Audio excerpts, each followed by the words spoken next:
We are, again, very, very honored to have a special guest here today that's going to give you at least kind of a top-line view of what you need in regards to reducing the risk of cyber claims due to cyber attacks.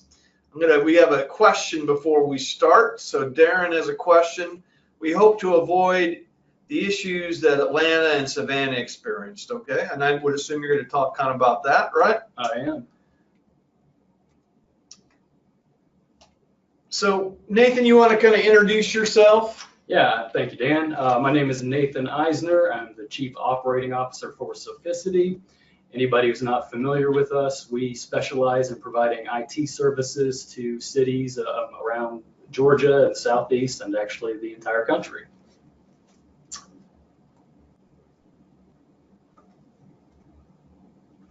All right, a quick outline of what we're going to cover today. First of all, we're going to look at some case studies, how some real cities have been impacted by cyber attacks. Darren already pointed out two of the most publicized ones recently in Atlanta and Savannah, but we're actually going to take a look at some of the less publicized ones that are happening every day.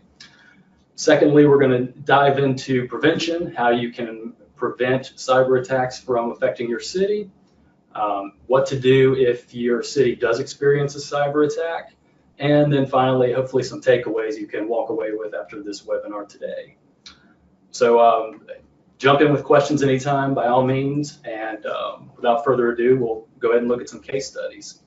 Actually, before we do that, let me drill into your head three quick themes that you're going to hear over and over again today, and I really have to drill into your head, if nothing else. First of all, again, the Atlanta and Savannah incidents have really been the most publicized, but this happens every day to cities and organizations of all size. So please don't think that you're immune to this kind of thing just because you're a small city or you're not a large organization. It happens all the time to everybody. Secondly, cyber criminals are very much like regular criminals in that most of them are looking for an easy score. So just doing some basic things, covering the low-hanging fruit will help dramatically reduce your chances of suffering a cyber attack. And lastly, the single biggest threat to your city is, believe it or not, your own staff. And we're going to talk about this more very shortly, but your own employees are really the biggest risk. So now let's jump into some case studies. So I'm not going to spend much time talking about Atlanta and Savannah. Anybody who's picked up a newspaper recently knows all about them. One stat I do want to share that is staggering to me. The last count I saw was that Atlanta's at over $2.7 million spent to recover from their attack. That may be hard for a lot of you to relate to because, who else is in Atlanta? Nobody. But that's just the tip of the iceberg. I mean, again, these kinds of things are happening to smaller cities all the time. Three in particular I want to look at today. These are all smaller cities, and of course we're going to keep them anonymous. City number one, a hacker initiated a $90,000 bank transfer. City number two, suffered a ransomware attack, which I think everybody's heard about, but we're going to talk about in a little bit of detail, that deleted all of their financial data. And lastly, a city website and utility billing system that were hacked.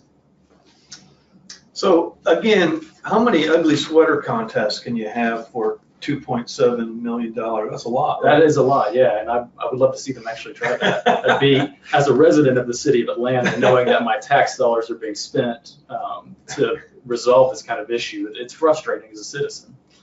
So, yeah. Similar, city number one, a real life example here. So imagine this scenario. You're a finance officer for your city. Maybe some of you on here are. One day, the local bank calls you and the bank manager is letting you know that that $90,000 transfer you requested is processing and should be completed shortly. Only problem is you didn't actually initiate a $90,000 bank transfer. What the city found out is that the finance officer's computer had been infected with a virus and somebody somewhere was remote controlling her computer and initiating that transfer. Obviously, panic ensued. I would as well if it had happened to me. And this city was at risk of obviously losing a large amount of money. So how does this kind of thing happen? Well, this particular city made one of the most basic mistakes a city can make, and that's not having antivirus up to date and installed on every machine. This particular instance is really interesting to me because the finance officer's computer was infected by way of the IT guy at the city. So it's kind of, ironic in that sense. But the how did how he got the IT guy's computer got infected? I do not know exactly, but we're going to talk about the most common ways that machines get infected or people get infected with viruses here shortly. So I imagine it was one of those. Second case study. So this is one that may hit home to a lot of people because this is one of the most common cyber attacks that's happening these days to cities, and that's ransomware. So if you don't know what ransomware is, it's basically a virus that encrypts or locks your files, and you have to pay a ransom in order to get them recovered. Now, unfortunately, these kinds of attacks are becoming more and more widespread, and we're going to talk about why shortly. And this is exactly what happened to city number 2. Their finance server became infected with ransomware. Everything was encrypted and locked. One of the really unfortunate things about ransomware is there is no way to fix it. You just have to restore from backups, if you have backups, and then carry about your business. This particular city, however, had an IT staff, and they had a backup solution installed, but had never tested it, which, again, is something we're going to talk about shortly. It's one of the biggest mistakes we see cities make. And they had to go all the way back, I believe, 18 months to find a backup that worked. And the backup solution that they'd implemented had gone 18 months without ever being tested, and nobody knew it wasn't working.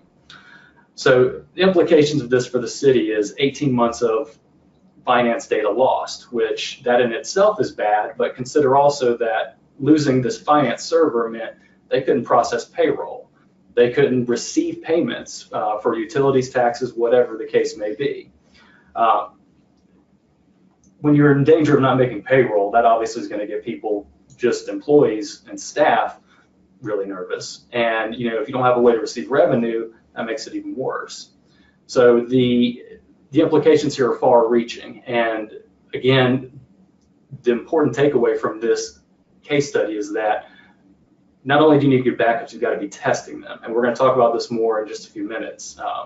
So, but you're saying, though, if you had a good backup system, this would be one way to prevent the ransom scam. Absolutely. In fact, it is the only way you can really recover from a ransom. So when because that was the attack that Atlanta had. So it was. What did they spend do you know anything about how they spent the $2.7 million? I don't know the details on it. I do know at one point, at least the rumor was that they were negotiating with the attacker, and we're going to talk about why that's a bad idea later on as well. And there is no way to recover from a ransomware attack other than to restore from a backup. Third case study. So this city, one day, anytime a citizen was visiting their website, excuse me, rather than finding the typical content that was on the city's website, such as their online bill pay, they found nothing but advertisements. So I'll leave it to your imagination what kind of ads they were seeing, but let's just say they weren't all family friendly. So that's bad enough, but to make matters worse, the hacker had used the connection into through the online bill pay to hack into the city's utility billing system. Now, of course, as with a lot of utility billing systems, there was some personal information on the citizens who were using the utilities of that city. And public sensitivity to stolen personal information is at an all-time high right now. So when you look at the impact of this city, you're looking at legal fees, you're looking at having to pay for credit monitoring and so on and so forth, in addition to what this does to the city's reputation. Yeah, reputation is a big deal. If they're absolutely non-family friendly site, I would assume that could impact an election of some sort. Yeah, and again, pointing back to Atlanta as an example, again, I'm a citizen of the city myself, and I can tell you through the various threads that go on, in our neighborhood, people aren't happy with the way it's been handled. And look at that from a small city perspective. I mean, that kind of thing can have a really significant impact. Yeah, long term, I would assume. Mm-hmm. All right, prevention. The important stuff you guys really are here for. How can you prevent a cyber attack from affecting your city? There are 5 key areas I want to look at today. The first one is passwords, second virus attacks, data backup, which we've already mentioned, and we're going to talk about in some more detail, security updates, and securing city websites. So the first one, passwords, may seem like a really obvious way to protect yourself, but there's more to it than you may know. Specifically, there are good and bad passwords. So go to the next slide. So let's first look at the data from one of my favorite technology studies in recent history. The way this study was set up by a research company in California is they sent an army of interns out with no special training to local businesses in the area, and they were given 2 instructions. The first one is look around people's desks and see if anyone has their password written down. Whatever you find, try typing it in and see if you can get into their systems. Second one is if they couldn't get in the first way, look around that person's desk for any kind of clue to what their password may be. Like if you see a football team schedule on their wall, try entering football or whatever the team name is. If you see a University of Georgia coffee mug sitting on their desk, try Bulldogs or try Dogs, something like that. Using these 2 methods, first of all, just the first method, looking around the people's desk and trying to find it written down, they were able to get into 1 out of 3 people's computers. That in itself is scary enough, but when you combine that with the second method, they were able to get half of people's passwords and log into their computers and have access to whatever they want. Really scary stuff, and the stat at the bottom of this slide really shows why. Half of all security breaches somehow involve stolen or easily guessable passwords. So a lot of cyber attacks that occur are a combo thing. There may be a virus involved, but there's also usually some way of hacking someone's password to get full access. In most organizations, and again, you would use your username as your email address, right? Mm-hmm. So if you had it'd be very easy to get into any system that you had working with. Absolutely. So this is a great segue into my next point, which is bad passwords. So anybody who was alive in the 80s, and probably even some that weren't, have probably seen the movie Spaceballs. But in case you haven't, it's a great Mel Brooks movie from the 80s. It's a spoof on Star Wars. And on this slide here, you see 2 of the main bad characters, Dark Helmet and Colonel Sanders. This part of the movie, if you're not familiar with it, the bad guys are trying to steal the air from the planet Druidia. And in order to do so, they need to know the password for the shield that protects the air. So after extorting this password from the king of Druidia, the king tells them the password is 1, 2, 3, 4, 5. So after hearing this, Dark Helmet gets all bent out of shape and says that's something to the effect of, that's the worst password I've ever heard in my life. Just then, Mel Brooks walks in. His character says, 1, 2, 3, 4, 5. That's the combination of my luggage. So, great scene, very funny. If you haven't seen the movie, then you got bigger problems in cybersecurity. You need to go watch that. But, anyways, Dark Helmet is right. 1, 2, 3, 4, 5 is an example of a bad password. This next slide shows a list of the most common bad passwords from 2017. And if you look at this list, you're probably thinking the same thing I am. These are not very creative. I do kind of like number 19, Dragon. That's kind of a good one. But other than that, these are really easy that just about anybody could guess these. If you're sitting there listening to this webinar and you're thinking to yourself, wow, one of these is my password, I'd highly recommend you change it as soon as we get done today. Knowing that these are such common passwords, cyber criminals are going to use these. These are going to be the first things they try whenever they try to get into any system. And there's a common misconception that hackers are some 17-year-old kid somewhere. And that's really not the case most of the time. These are actually fairly sophisticated criminals in most cases. And they're using automated software to try different passwords, and they always will start with the low-hanging fruit, which is the kind of thing you see here. You know, a simple combination of numbers or the word password, the word admin, things like that. I like Hottie. Yeah, that's kind of a fun one too. There you go. I can get on board with Dragon or Hottie. So what does make a good password? Let's can we open it up, just see how people are doing out there before we go on to the next slide? Let's see if I can talk to anybody here. Denise Ferguson, are you out there? Denise. Let's see if I can find somebody else to talk to. Pamela Connor, are you out there? Pamela Connor.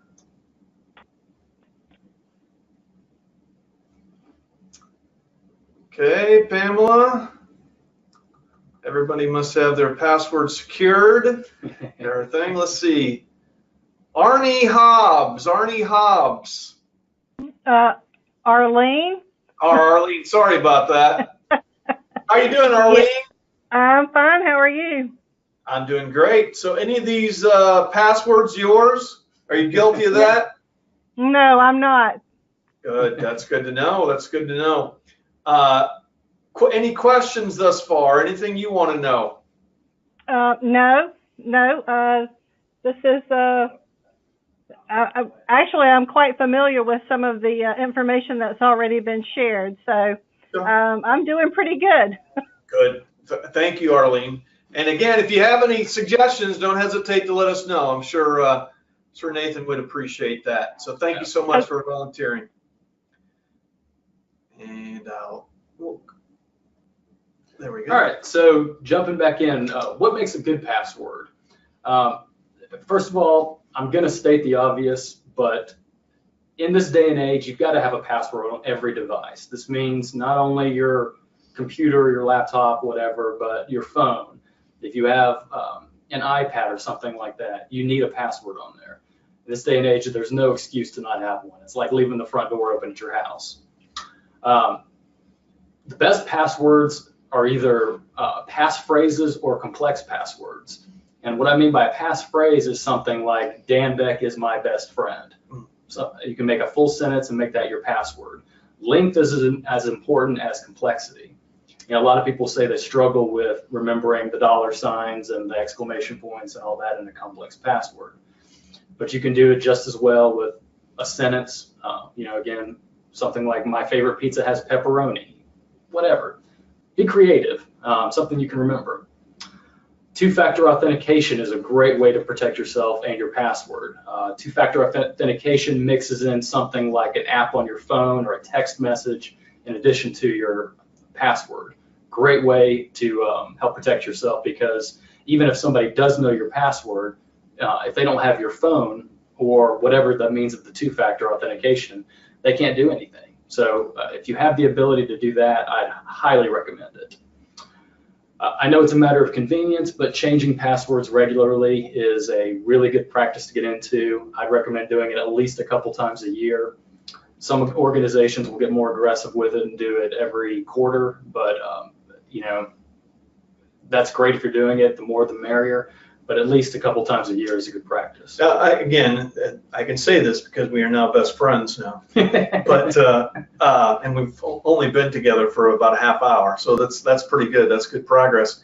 One of the things that irritates me the most is the changing the passwords regularly, because you have to do that, and I understand the need for it. But then, if you can't write it down somewhere, as a person of you know, advanced age, my memory doesn't always work. Do you have any suggestions for keeping track of passwords that are changing regularly? Yeah, and you know, there is a convenience balance that has to be struck here. This is why I say, if you're not comfortable doing it every quarter, at least do it a couple times a year. And most people find that the easiest thing to remember is the passphrase. You know, again, the complex password gets a little difficult if you're trying to remember exclamation points and dollar signs and that kind of thing. So passphrases are a good thing. Yeah, and you know, this, again, length is just as important as the complexity. So if you can come up with some long sentence, you know, yours can be Nathan Eisner is my best friend. Yes. And That's easy enough to remember. There you go. Hopefully at least, and should make it less painful to change your passwords regularly. Very good.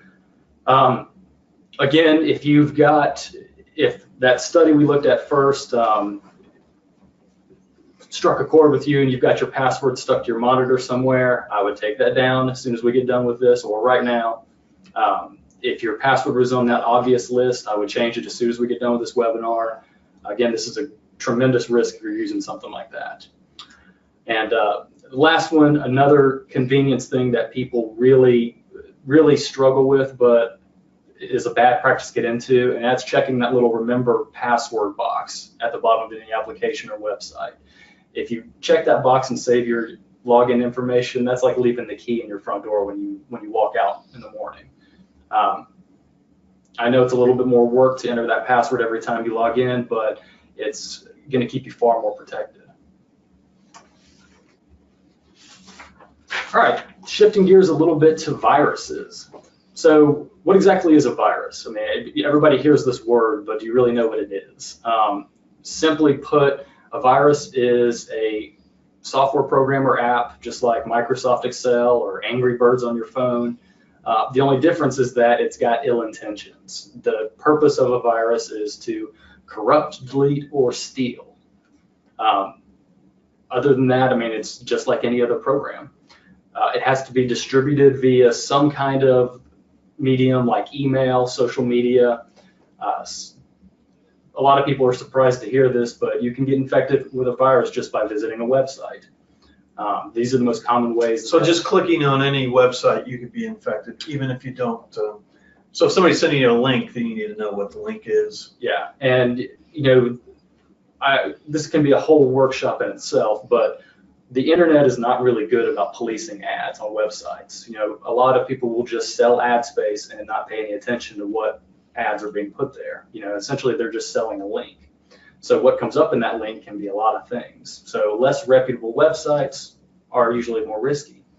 And you know, high traffic, more popular websites usually tend to be safer, but yeah. Is there anything on the website that you would be able to determine if it was safe, as a label or something to that effect, the certification? Yeah, there are some ways. First of all, you know, again, we're going to talk about this in a minute, but just the basic of having antivirus. Most antivirus applications now are going to check for that kind of thing. And then it's also always a good idea, people are becoming more aware of secure websites. So when you look at the URL on the top of the bar there, if it's HTTPS versus HTTP, you're more likely to be safe. Okay. So again, a virus is just an app that's got ill intentions. The way they're distributed is what makes them really unique. And someone brought this question up a minute ago, and I'm going to address it about phishing emails. But before I do, let's talk about ransomware real quick. Again, this is the most common type of virus that's circulating the interweb these days. And the reason it's becoming even more increasingly common is, sadly, it works. I'm going to show you some statistics in a few minutes, but ransomware continues to spread because people are paying the ransom. So while they don't realize it, people are encouraging bad actors out there to continue infecting other people. Really scary stuff with ransomware because, again, there's no fix for it. And to date, the largest cyber attack in history, which was almost a year ago to date, it was called WannaCry, was a ransomware attack that affected over 150 countries.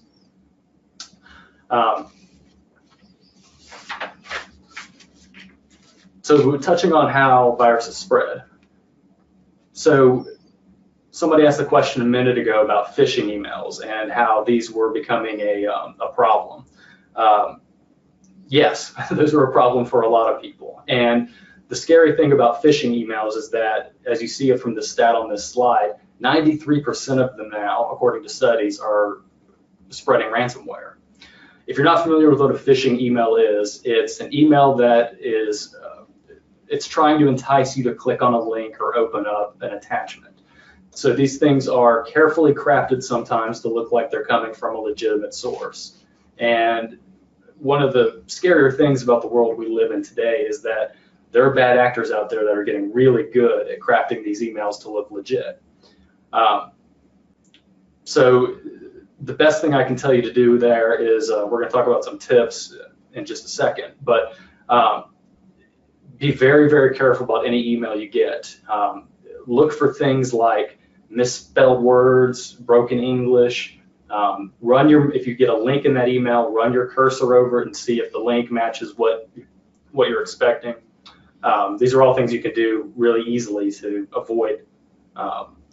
I've heard times where they're actually kind of mimicking existing companies' names. So instead of saying Macy's, they would spell Macy's with an I instead of a Y, and then whatever the ad might be. Yeah, that's one of 100 techniques they use, and it's scary how good they're getting with them. And these can come across looking like something legitimate from your IT staff saying, hey, click here to change your password, to an invoice from, we actually worked with a city that got one, finance officer actually got an invoice from the city manager's email address.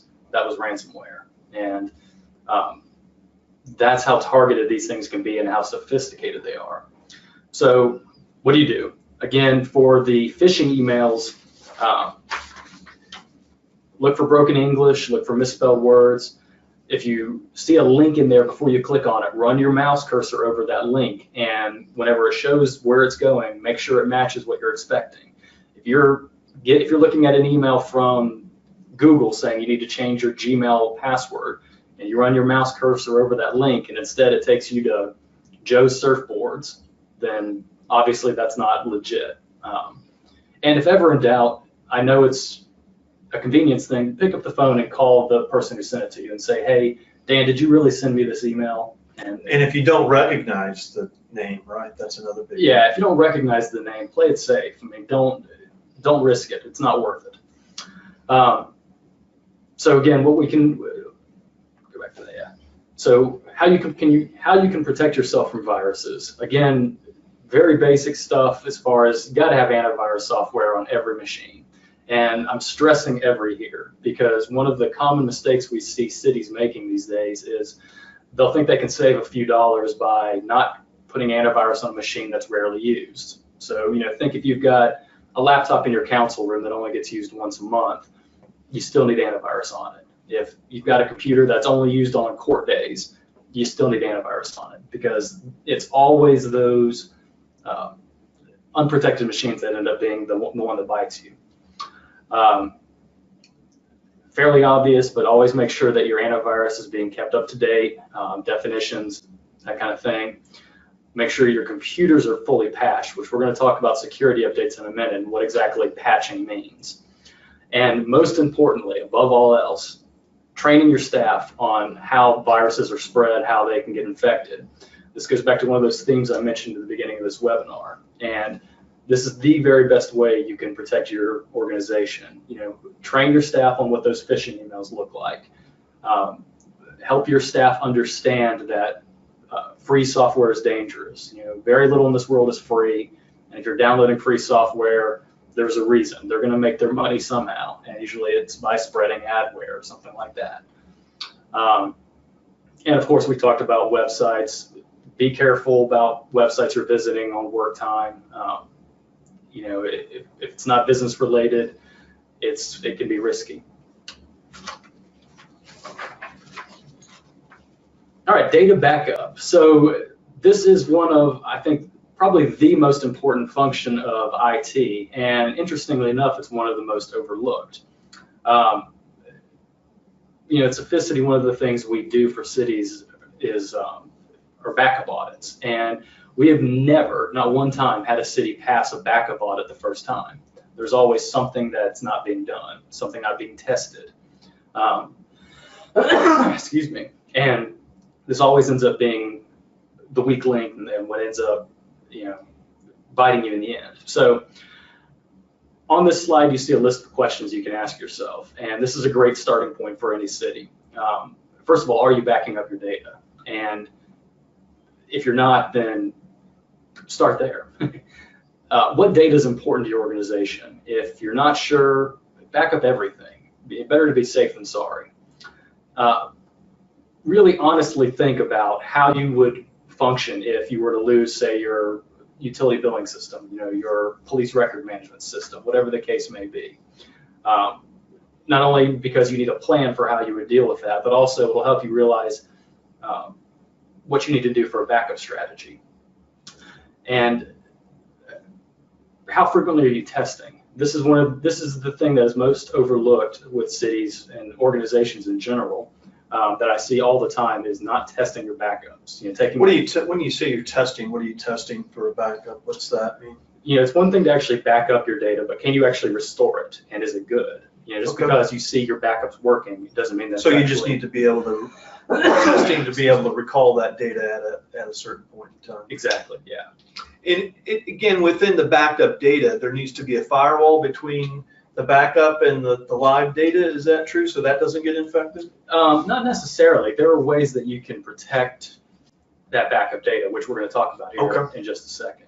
So, but yeah, that's the most common thing I see, is people not testing their backups. And going down that road a little bit, one of the scarier things that can happen is viruses don't always manifest themselves immediately. Sometimes they lay in wait until the bad actor on the other end decides it's time. So you could actually be backing up a virus and not realize it. So taking some of these steps we're about to go through will help protect you in that regard. So a good backup strategy includes you need to be backing up on-site and off-site. The on-site will help you recover for quick recovery if there's something that's not too major, or if it's things like deleted files, or if you do end up with ransomware and you've got backups on-site, you should be able to restore within a reasonable amount of time. The off-site backup will help protect you from things like theft. People always worry about the extreme circumstance like a fire or a tornado, which is important, you should, but really the more common thing to occur that would require off-site backups is theft. Somebody could go through and steal a computer, steal a drive containing data, anything like that. I'd recommend you are doing backups at least daily. If you can do it more frequently, like hourly or a couple times a day, that's even better. No human interaction should be required. With the technology available to us today, everything should be automated. If you're still rotating backup tapes or carrying around a USB drive, you're behind in the times. And again, most importantly, I'm gonna repeat myself again, test your backups regularly. Think back to that second case study. That city lost 18 months of data because they weren't testing their backups. How would you define regular? Quarterly at least. All right, so security updates. Now, I'm sure everybody who is listening in today has seen that little pop-up saying they need to reboot their computer to complete, a Windows update or something to that effect. Excuse me. This is part of what security updates are. And if you're like me, you've probably ignored that message many times and just gone about your business. However, realize that these things are very important. Security updates, in a nutshell, are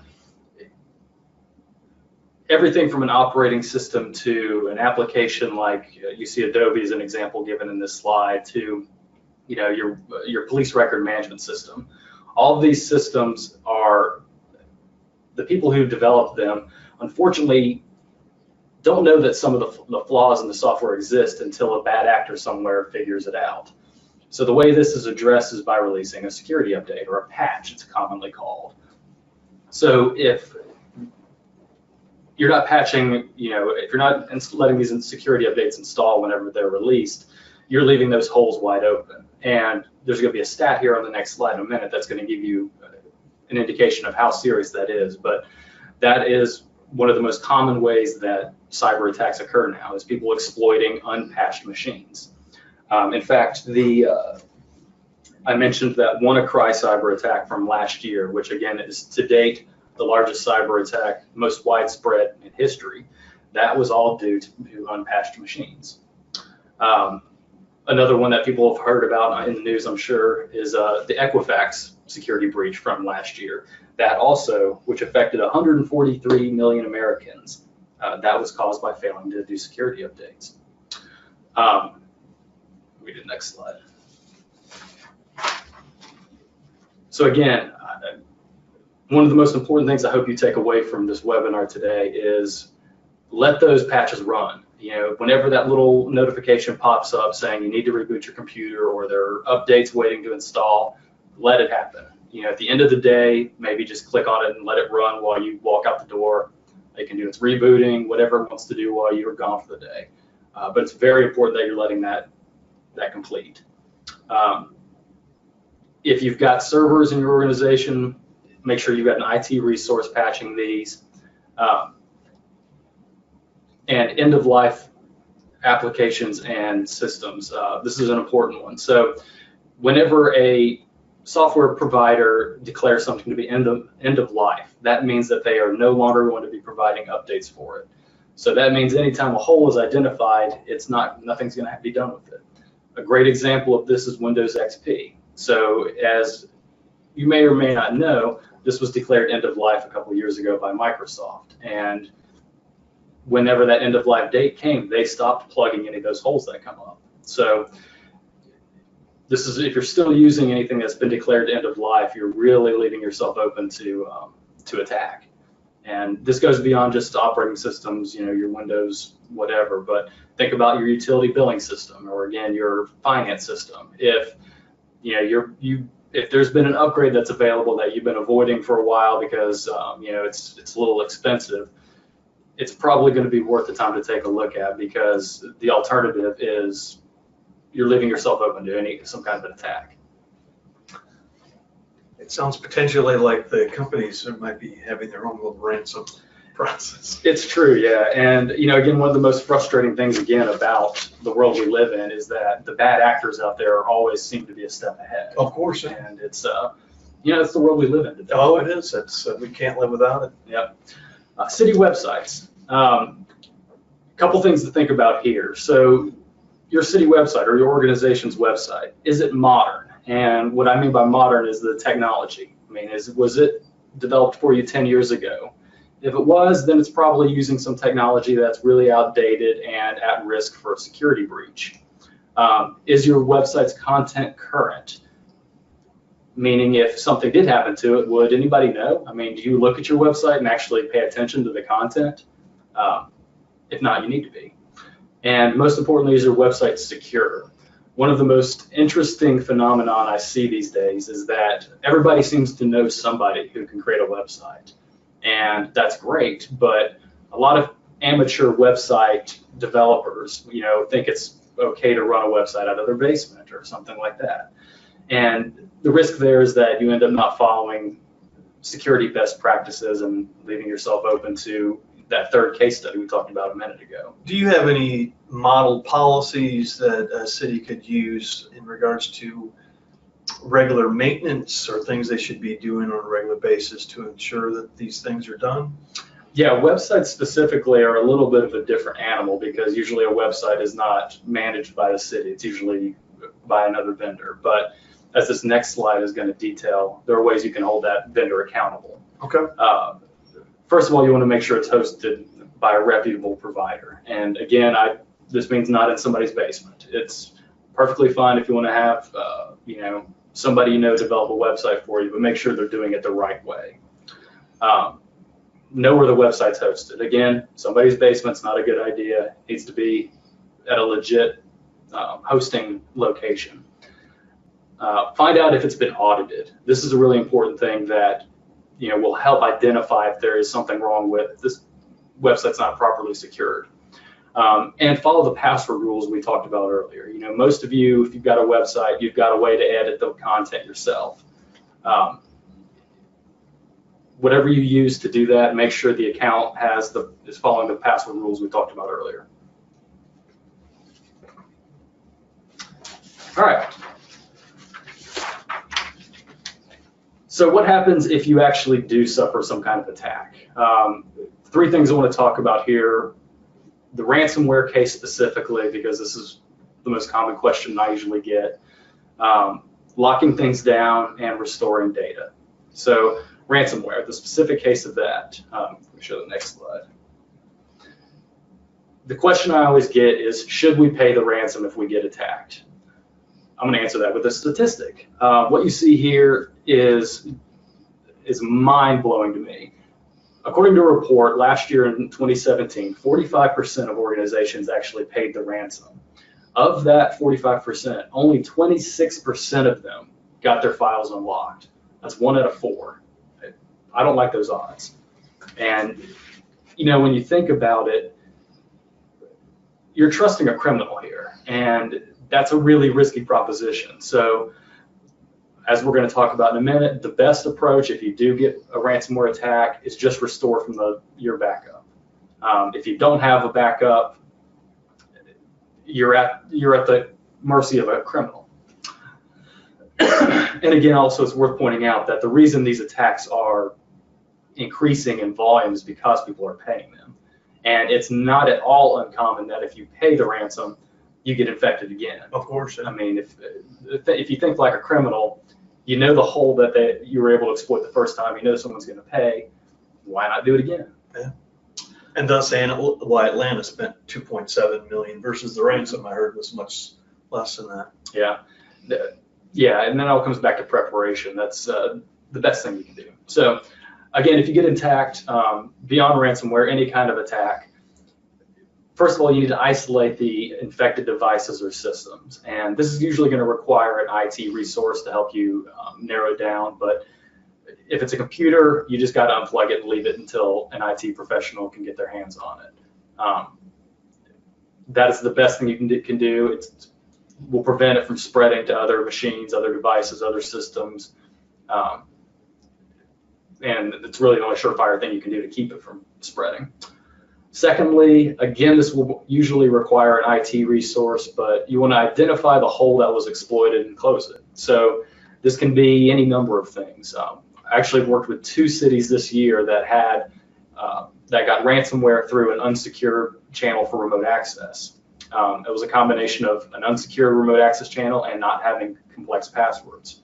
So identifying that hole and closing it is your next step.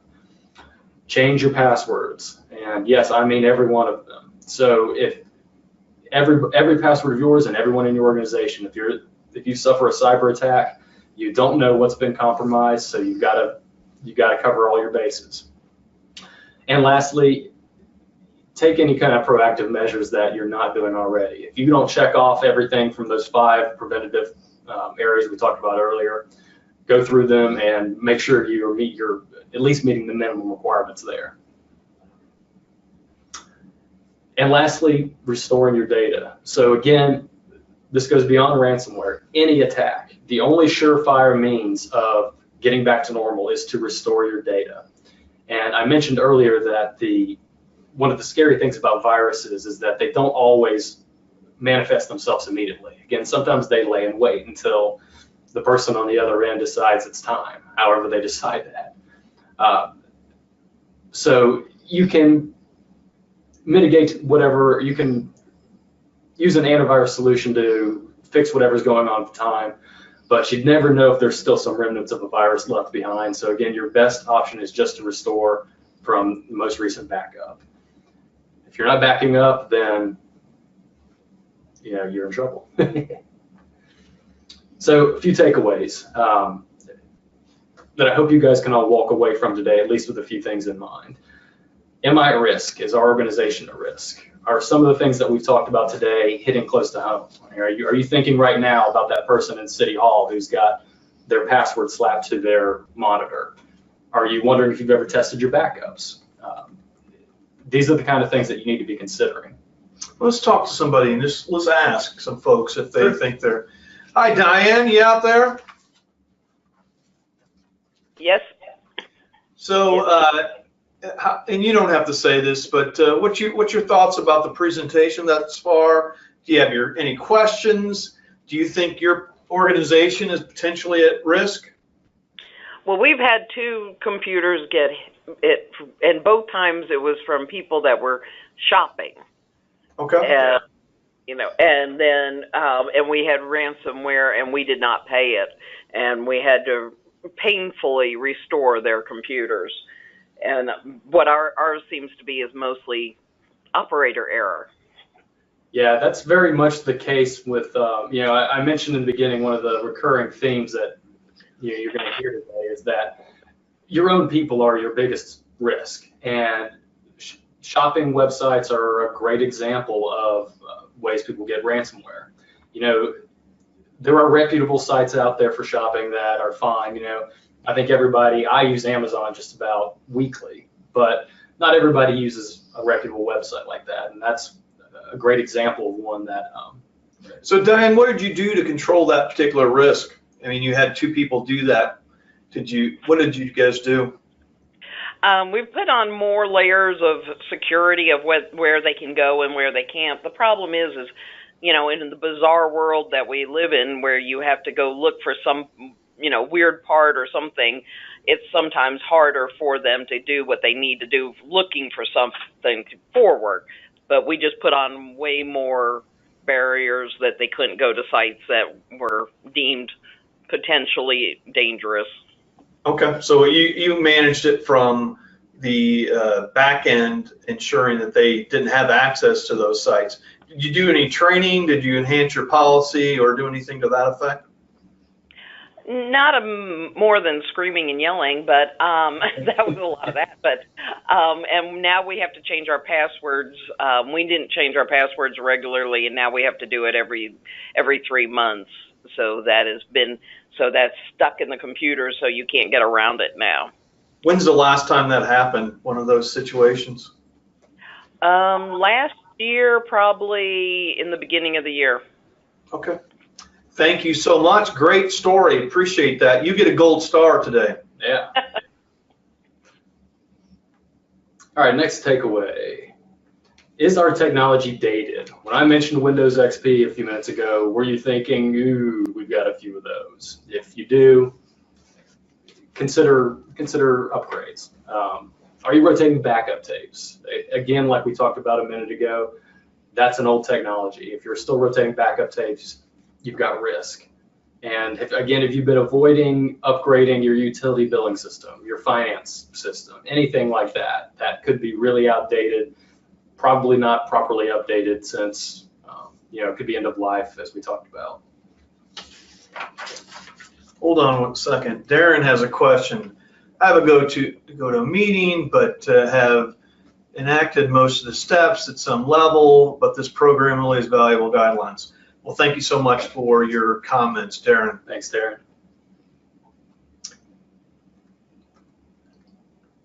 All right, next takeaway. Are we being proactive? We talked about 5 steps you can take to help prevent a cyber attack from affecting your organization. So review those again, and if you're not taking those steps, then that's a great starting point. And lastly, do I need help? If your mind is swirling from everything that we've talked about today, I know it's a lot of information in a short amount of time, there are resources available that can help you out. One that's free and a great one that I would strongly recommend you check regularly is Sophisticity.com's blog. We weekly make sure that we post articles that are in plain English about any kind of cybersecurity issue that may be affecting cities at the time, along with all sorts of other great technology information. So again, entirely free, and it's a great way to keep yourself and your staff up to date on security trends and that kind of thing. And of course, GMA has a program called IT in a Box that provides all kinds of cybersecurity protection and amongst other things. And there are now actually grants available that will help pay for IT in a Box. So yeah, we will, within the GRMA program, if you're a member of GRMA, we will pay for 25% of your IT in a Box expense up to the limit of that. So it really depends on what your premium is. We pay 5% of premium in the grant, and we'll pay up to that. We've paid several grants thus far. The good thing is, in most of the grant situations, you'll have to go through a bunch of different paperwork, such as sending in safety meeting documentations, inspections, have a safety coordinator. For IT in a Box, just by having that service, you don't have to provide us any of that information, and we will provide you a reimbursement of, again, up to 25% of the amount that costs you, up to the eligibility amount you are for your grant level. All right, so quick recap. Again, revisiting the 3 themes I talked about in the beginning. Please understand that cyber attacks affect organizations of all shapes and sizes. It's not just Atlanta, it's not just Savannah, it's cities 1, 2, and 3 that we talked about in the case studies. It could be, Diane's example was great. That's a very common one that's out there too. Secondly, educate your staff. You know, a well-educated employee is going to be far less likely to do something that's going to cause you, you know, a security breach or a cyber attack or something like that. And lastly, don't be an easy target. Again, a lot of cyber criminals, most cyber criminals are looking for the easy score. If you just take some basic steps to protect yourself, you're dramatically decreasing your chances of getting attacked. So be proactive. All right, so any additional questions? Anybody have any questions out there? Anything you'd like to ask? I'm going to talk to a couple people and just see if there's anything. People are shy, typically. And we'll see if we got Kay McCain, are you out there? Kay McCann, are you out there? Either she's out there, or she's sleeping, or she's very shy. Jody Palmer, are you out there? Jody Palmer, are you out there? Yeah, I'm here. You got any questions? What's your thoughts? What concerns you with cybersecurity? Actually, we just used our IT consultant 2 weeks ago to go through cybersecurity, so this is more or less just me doubling up. Okay. But one question, what do you recommend as far as disposal of old tech items such as CPUs, hard drives, and the like? Because that can also present a security risk. Right, yeah, so there are places that you can take, recycling centers where you can take old computer equipment. Those are usually a pretty good idea, but even with those, I always remove the hard drive, and you can do all sorts of fun things with that. I use a 3-pronged approach of usually hammering it, drilling a hole into it, and then maybe hammering a nail into it on top of that. And then you can just throw a little frustration taken out on the hard drive. That's good. Yeah, so as far as the rest of the computer, there are recycling centers all over the place that'll take those. Very good. Thank you so much for your great question, Jody. Let's see, one more. We'll reach out to one more. Joanne Allison. Joanne, or Jan Ann Allison. Sorry about that. Are you out there? I'm butchering names all over the place. And here we go. One more. Let's see if we can get one more person. I'm going to go back to Arlene. Arlene, are you out there? I am. Any questions? No, we actually use Sophisticity. We have IT in a box, and we just went through the grant process too. So it is a very, very easy and smooth process, and they've been very advantageous with us getting our police department set up, and so we're good to go. That's a great advertisement. You can't beat that one. Yeah, that's true. Did he put you in the audience? No, he didn't. Okay, very good. Thank you so much. I appreciate that. Uh-huh. We got a question from Diane, and she says, backup to the cloud, safe backup system. Is that a safe backup system? Yeah, again, you want to make sure you're using a enterprise class backup solution. You know, there are some very common personal backup solutions for the cloud that they're great for, you know, backing up a single computer at home, but I wouldn't recommend it for a government or a business setting. So just look for something that's business class. But yeah, the cloud itself is a great place to have a offsite backup. Again, you want to make sure you're protecting yourself from not just a disaster situation, but theft. Theft is actually probably more common, most certainly more common than a natural disaster. Well, I think we will conclude it. Thank you so very much. I appreciate that. Please, a round of applause for my best friend Nathan here. And you guys enjoy yourself. And if you have any questions, I'm sure I'm going to send this information to everybody. I'll send the slides out to you and the recording out to everybody that's registered for this. So I'm sure Nathan would be happy to help you if you gave him a call. Absolutely. And thank you so very, very much, and have a great rest of the week. Talk to you later.